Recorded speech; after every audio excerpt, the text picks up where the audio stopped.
இந்த ஒரு சின்ன பொண்ணுக்கு விவரம் தெரிஞ்ச வயசுல இருந்து அம்மா அப்பா கிடையாது, அவங்களுடைய பாட்டி தான் இந்த பெண்ணை வளர்த்துட்டு வர்றாங்க.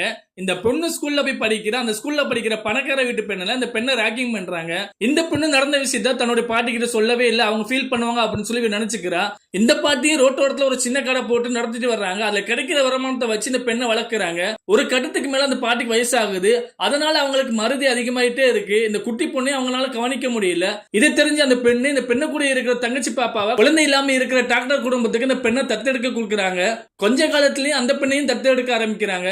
என்னதான் டாக்டர் வீட்டுல இருந்தாலும் அந்த பாட்டி கூட இருந்த சந்தோஷமா நாட்கள் அவர் நினைச்சிட்டே இருக்கா. அதனால அந்த பாட்டி விட்டு பிரிஞ்சு இருக்க முடியல. இருந்தாலும் அந்த பாட்டி வீட்டுக்கு இந்த பெண்ணு போறா. அந்த பாட்டிக்கு யாருன்னே தெரியல, அந்த அளவுக்கு மறதியா இருக்கு. அப்பதான் இந்த பெண் முடிவு பண்ற, பாட்டியோட கடைசி காலத்துல அவங்க கூட இருந்து அவங்களை நம்ம பாத்துக்கலாம் அப்படின்னு சொல்லி பாத்துக்கிற ஆரம்பிக்கிறா.